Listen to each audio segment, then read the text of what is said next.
안녕하세요. 순금초대 유재구입니다. 중국이 자본주의를 받아들이면서 수업료를 톡톡히 내고 있다, 이런 생각이 많이 듭니다. 2001년도 WTO에 가입을 하면서 세계 속에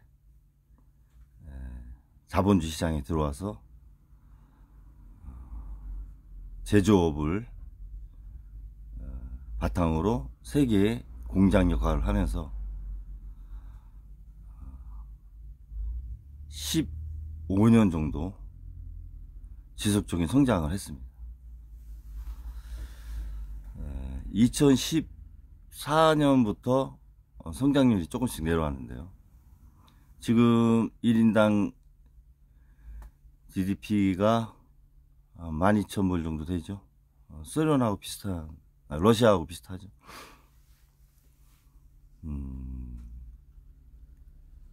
중국은 두 가지 면에서 문제가 좀 있죠. 첫 번째로, 중국은 땅이 많이 큽니다. 그런 반면에 인구도 많죠. 이 나라가 강하고 또 외국으로부터 자국을 보호하려면 두 가지가 필수입니다. 식량하고 에너지. 중국은 식량 자급률이 75% 정도. 그러면 25%가 식량 자급을 못하고 있다는 거죠. 한 4억 명. 국가적인 큰 위협이죠. 인구의 25%가 수입을 해서 먹고 살아야 됩니다. 그리고 에너지, 원유가 물론 중국도 일부 석유는 생산하지만 대부분 수입하죠. 25%밖에 안 돼요, 자급률이. 미국이 강하다는 것은, 미국은 먹는 거, 에너지 넘쳐나죠. 그래서 그걸 팔려고 하는 거 아닙니까? 원유나 천연가스 같은 거, LNG. 러시아가 우크라이나하고 3년 동안 그렇게 전쟁을 할 수 있었던 것도 식량과 에너지가 일정 부분 자급률이 높기 때문에 전쟁을 할 수 있었던 거죠. 독일이 지금 많이 어려워졌죠. 이번에 국회에 다시 이제 선출이 돼서 기민당 메르츠 총리가 될 거로 예상이 되는데, 독일이 러시아한테 에너지 의존도가 굉장히 컸죠. 그래, 러우 전쟁이 일어나면서 노르스트스무트 그 해저 가스관이 폭발하는 바람에 전기료가 한때는 100배, 지금도 5배에서 10배 정도 되는 거죠. 전쟁 전보다. 그러니 공장이 가동되기 어렵고 국민들이 추운 겨울을 보내야 되는 거예요. 에너지가 그만큼 중요한 거죠. 독일이 물론 이민자 정책으로 인한 후유증, 그동안 누적되어 온 복지 정책에 대한 후유증, 그런 부분이 복합적으로 작용을 하는 과정에서 에너지 문제가 나타나면서 제조 강국으로 있던 독일이 이제 하향세를 타는 거죠. 그리고 중국에 투자를 또 많이 했어요, 독일은. 그런 부분도 있고. 아무튼 중국도 강대국으로 표현하기에는 식량 75% 자금, 원유 25% 자금. 자신을 지킬 수 없는 상황이죠. 식량과 에너지 면에서. 그런 문제가 하나 있어요. 중국. 또 하나 문제는 등서평 내각을 잡으면서 실용주의를 기반으로 자본주의를 조금씩 이렇게 받아들였는데,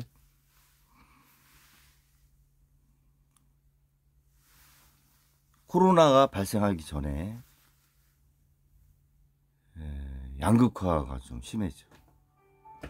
이 성장하는 과정에서 양극화가 심해서 시진핑이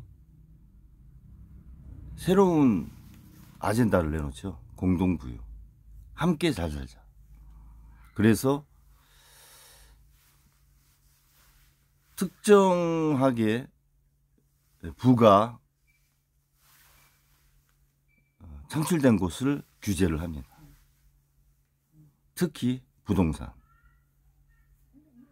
그리고 플랫폼, 알리바바, 사교육, 그런 부분들을 규제를 강하게 하니까 부동산으로 일정 부분 한 25%, 30%를 성장을 뒷받침한 그 산업을 규제하니까 침체가 오고 소비가 위축되는 거죠. 그러면서 경제가 하향을 타는 거예요. 자본주의 시장 경제에서 이 규제라고 하는 것은 양면의 날이죠. 필요악이고, 규제를 안 하면 독점, 과점이 발생할 수 있어요. 그리고 소득의 재분배가 이루어지지 않는 겁니다. 규제를 너무 강하게 하면 생태계가 위축되고 산업이 발전을 못하는 거예요. 중국도 석학들이 많을 텐데 그런 규제 정책을 실시했다는 게 조금 패착이지 않았냐. 정부가 시장에 개입을 잘못한 결과다. 자본주의 시장 경제를 수업료 내면서 배우는 과정이라고 이렇게 생각이 듭니다. 그리고 공산당이라고 하는 그 체제를 또 유지를 해야 되는 게 가장 제 일의 목표 아니에요, 중국은. 그런 두 가지 부분이 중국을 어렵게 하는데, 지금 트럼프 대통령이 2기가 들어서면서 미국과 러시아가 가깝거나 밀어관계로 가는 거 아니냐. 그러면 중국 입장에서는 러시아가 같은 브릭스 블록이라고 하더라도 러시아에서 식량과 에너지를 수입하는 거에 30~40%를 하는데, 러시아가 제재가 될 경우에는 중국이 큰 타격을 받는 거예요.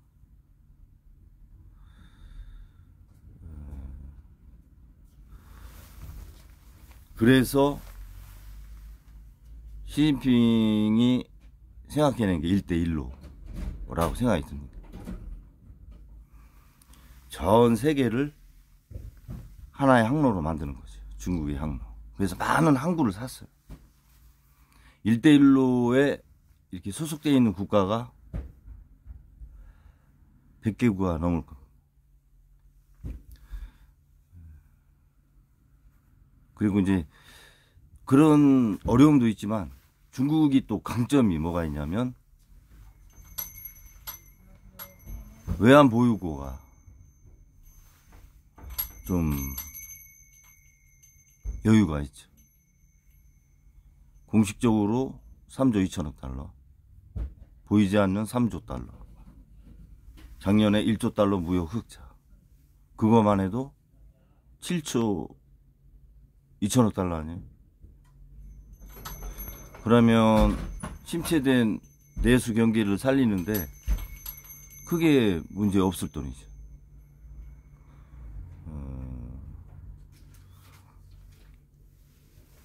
약점이 있는 반면에 강점도 가지고 있다. 그런 생각이 듭니다. 그래서 2015년에 홍콩을 통해서 외국 자본이 중국에 투자할 수 있게 개방을 한 거 아니에요. 홍콩에는 중국 국영 기업이 많이 상장돼 있죠. 이 중국 본토는 금융이라든가 제조. 미국에 상장된 중국 기업들은 대부분 플랫폼 기업들이고.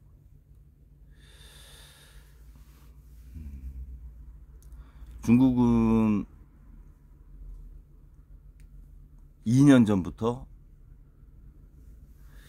3, 4년간의 규제가 시장 경제에 어떻게 미치는가를 경험을 했죠. 코로나 3년 동안 문을 걸어 잠궜더니 내수가 침체되고 실업자가 늘고 대학생이 1년에 1200만 명씩 나오는데 그 중에서 이공계가 440만 명이 나오는데 갈 데가 없다. 그건 체제가 위협을 받는 겁니다. 청년들이 봉기하면. 그래서 AI 산업, 첨단 산업을 육성을 해왔던 거고. 그 효과가 최근에 서서히 나타나잖아요. 미국의 M7 대비해서 테리픽 10, T10이라고 하는 중국 기업들.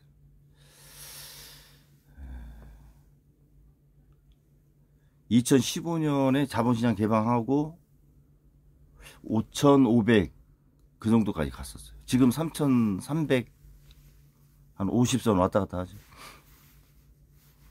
고점 대비 생각하면 낮은데 그동안 상장을 많이 해왔어요. 중국은 IPO 상장을 해오고 증자를 많이 해서 시가총액면으로는 줄지는 않았어요.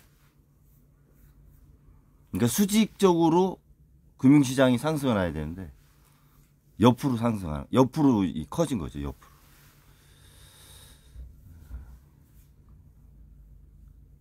그러니까 단기적으로 효과를 나타내지 못하는 거죠. 그래서 작년에 재정과 금융정책을 대폭적으로 실시하고 규제를 완화하겠다. 이번에 그 32개 민간기업, 딥식이라든가 마윈, 알리바마 이렇게 대표들하고 만난 것도 규제를 완화를 하겠다. 그래서 나타난 게 딥시가 아니에요. 규제를 완화하니까.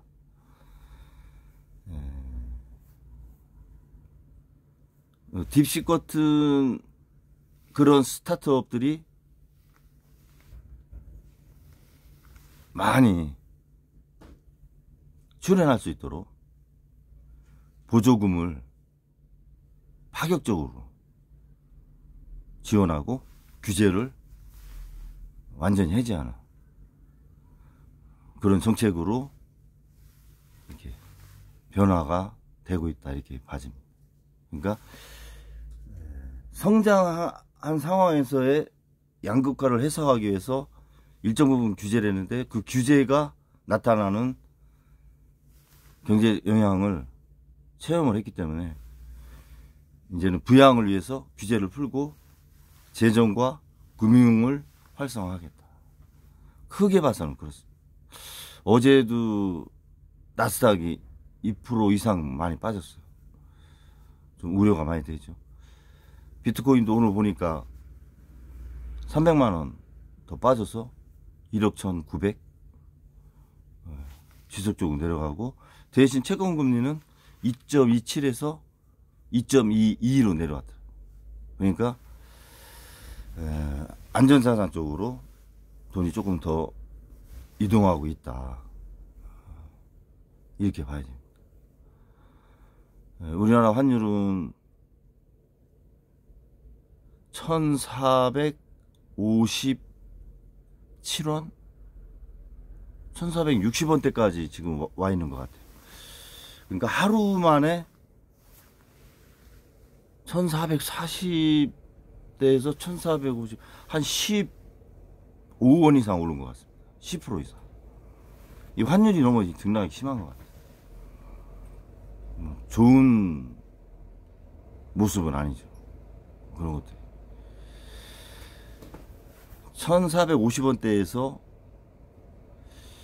환율 시장에 개입을 하는 게 아니냐, 이렇게도 좀 봐집니다.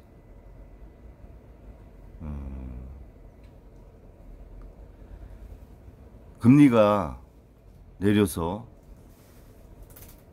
환율이 영향을 받은 것이 아닌가, 그렇게 또 생각이 좀 드는 부분도 있어요.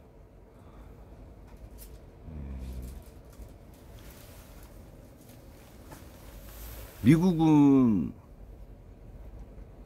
철저하게 종목 위주로 가죠, 종목. 그런데 이 중진국 증시나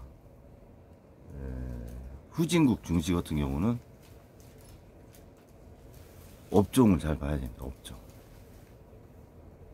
업종을 보고 그 업종에서 1등하는 회사, 또 그 회사를 재무제표를 봐야죠.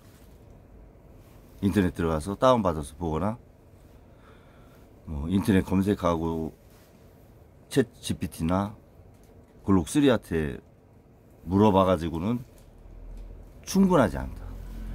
명확한 자료를 보고 투자하려면 그 회사에서 발표한 재무제표를 봐야 됩니다. 추정 형태의 재무제표는 어떤 투자하는데 전혀 정보로서의 가치 없습니다. 판단을 왜곡할 수 있기 때문에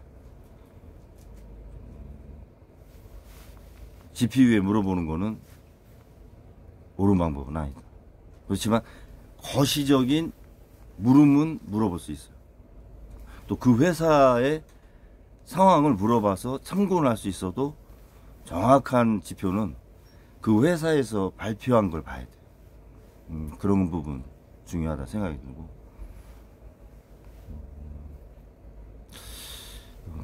이런 상황에서 그럼 우리 한국은 어디에 서 있는 거냐, 그게 제일 중요하잖아요. 제가 동영상 이 유튜브 하면서 한 보름 후에 정도 올린 게 있어요. 우리나라에는 오비 산업이 있다. 반도체, 배터리, 백신, 바이오, 하나가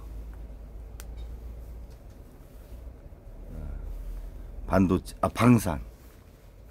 그래서 오비를 갖고 있는 나라. 이 5가지를 갖고 있는 나라가 우리나라밖에 없어요. 백신까지 하는 나라. 그렇게 보면 반도체, 지금 화웨이가 칠라노 나왔고 수율이 40%에서 60%까지 올라왔다고 하니까, 이 60% 수율이라고 하는 건 표준입니다. 60%가 나오면 인정을 받는 거예요, 공식적으로. 그러니까 대단히 발전을 했다고 보고, 반도체도 배터리나 이 전기차 시장이 좀 활성화돼야 되는데, 트럼프 대통령이 화석연료를 쓰는 거를 제시하면서 위축돼 있죠. 그리고 보조금도 지급 중단했고, 시장이 위축은 돼 있어요. 그래서 전기를 보관하는 장치 ESS. 지난 동영상에 말씀드렸죠. 그런 회사들이 부상을 하고 있다. 반도체, 배터리, 방산. 방산은 주도적으로 급부상하는 종목 중 하나죠. 하나를 중심으로. 방산, 그리고 바이오. 바이오도 경쟁력은 있는데 국가에서 좀 이렇게 지원해주고 스타트업 개발하고 지원하고 이런 것들이 인프라가 구성이 돼야 되는데 이 정부가 권한대행이고 정치권이 혼란스러운 상황이라 산업 자체가 전반적으로 다 이 생태계가 이렇게 멈춰 있는 듯한 부분이 있잖아요. 그래서 빨리 제자리로 빨리 정치가 돌아와야 된다. 그런 생각이 듭니다. 그리고 백신, 삼성 바이오로직스, 셀트리오 이런 회사들이 강하죠. 그렇게 반도체, 배터리, 백신, 방산, 바이오 이런 분야를 집중 육성하고 이런 분야가 결국은 AI가 다 접목이 돼야 한 세대가 발전할 수 있어요. AI가 접목되지 않는 이 오비는 하나의 그냥 굴뚝산업으로 다시 그냥 자리 멈춰 있는 거나 맞습니다. 그래서 AI 산업이 발전을 할 인프라가 구성이 돼야 돼요. 그런데 중국 같은 경우는 인프라가 구성이 잘 돼 있는 면이 있죠. 인프라 투자를 많이 했기 때문에. 미국이 우크라이나나 그린란드 이렇게 좀 욕심을 내잖아요. 결국 히토류인데 미국도 히토류가 있어요. 중국이 뭐 전 세계 50% 갖고 있다고 하지만 미국도 히토류가 있어요. 우크라이나도 있고 러시아도 있고 그린란드도 있는데 문제는 히토류를 개발하고 가공하고 정제하는데 환경오염이 너무 되는 거죠. 그래서 미국이 자국에서 히토류를 생산, 가공하지 않는 겁니다. 그거를 우크라이나나 그린란드에서 직접 하려고 하는 거죠. 못된 거죠, 생각이. 중국은 히토류를 채굴하고 가공하고 정제하는 것까지 사이클이 다 돼 있으니까 환경오염을 감내하고도 세계 히토류 시장의 상당한 부분을 점유하고 있는 겁니다. 중국의 히토류가 단기적으로는 강점이지만 미국이 없어서 제재를 받는다? 그런 거는 아닌 것 같습니다. 그런 건 아닌 것 같고, 그러니까 자국이 아닌 다른 곳에서 히토류를 생산을 하려고 하는 못된 생각인 거죠. 그러면 원유하고 화석연료는 왜 쓰는 거예요? 이게 앞뒤가 안 맞는 거지. 미국 환경에 대한 정책 자체가 너무 이기적이다. 그런 생각을 많이 해요. 중국은 에너지가 3개월 동안 차단되거나 식량 수입이 뭐 5개월 정도 차단되면 공장이 멈춰질 수도 있는 거죠. 그리고 국민들이 먹고 사는데도 문제가 생길 수 있죠. 자급률 자체를 보면. 그거를 미국도 아마 잘 알 겁니다. 관세로는 중국을 제재하기는 좀 어려운 부분이 있죠. 왜냐하면 중국이 60% 정도 무역 의존도에서 지금은 무역 의존도가 25%? 많으면 30%. 거의 70% 이상이 내수. 그 25%, 30% 중에 미국 의존도가 뭐 15%에서 한 20%. 그럼 미국에 수출을 안 하면 중국 경제 성장률이 2.5%에서 2.8% 정도는 빠지겠죠. 그럼 그걸 포기한다고 하면 5%를 목표로 가잖아요, 중국이. 그 5%가 왜 5%냐면 대학생이 1200만 명 나오는데 중국이 1% 성장할 때 고용이 240만 자리가 는다는 거예요. 그러니까 5% 성장해야 대학생들이 다 취업을 할 수 있는 거예요. 그래서 5% 성장을 유지를 하려고 하는 거다. 이렇게 봐집니다. 그럼 결국 관세 영향을 받으면 위안화를 절하하든 아니면 렛으로 그거를 보완을 해야 되겠죠. 부동산도 부양을 하고 금융시장도 부양을 하는 쪽으로 정책이 바뀌었기 때문에 소비를 통한 경제 성장 쪽으로 트렌드를 바꿨다. 그런 생각입니다. 그래서 중국의 부동산과 주식시장이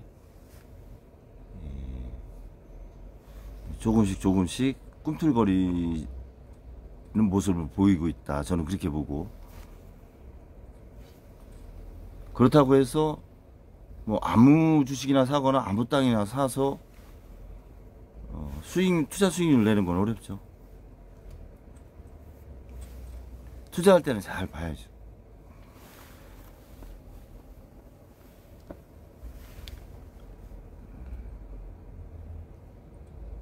중국 자체가 지금 체제가 위협을 받고 경제가 어려워서 또 트럼프의 관세 뭐 여러 가지 이가 복합적으로 작용을 하면서 힘든 건 맞아요. 힘든 건 맞는데 중국 정부의 부채 비율이 뭐 한 35%, 여력이 많죠. 그리고 갖고 있는 외환 보유고 7조 2천억 달러, 뭐 그런 것들이 하나의 배수진이다. 그나마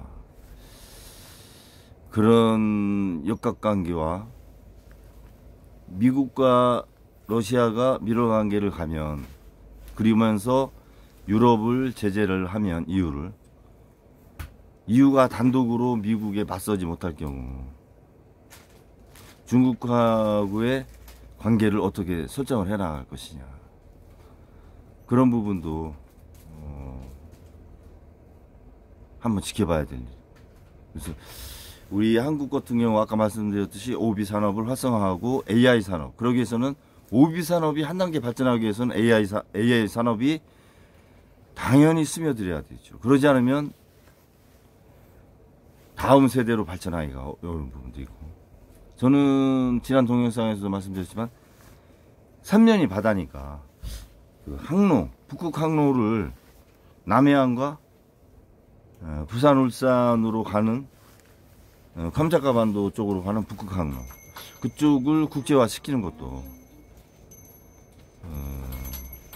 이 남해안 지방 소멸을 막고 활성화하는 그런 방법이지 않느냐. 우리나라 부울경하고 부울경 이 세 곳이 GDP의 한 40% 차지해요. 그리고 경상남도 자체가 거의 소부장 지역이라고 보면 됩니다. 왜냐하면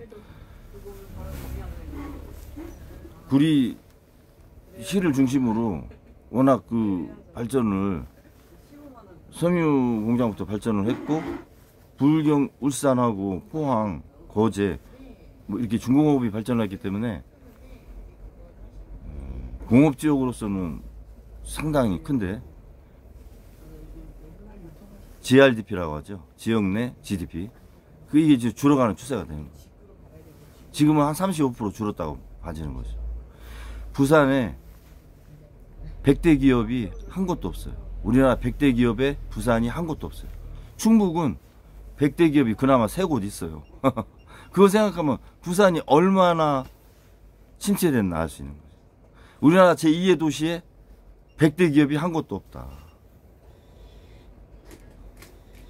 산업은행이 이제 가려고 하는데 찬반이 엇갈리는 거 아닙니까?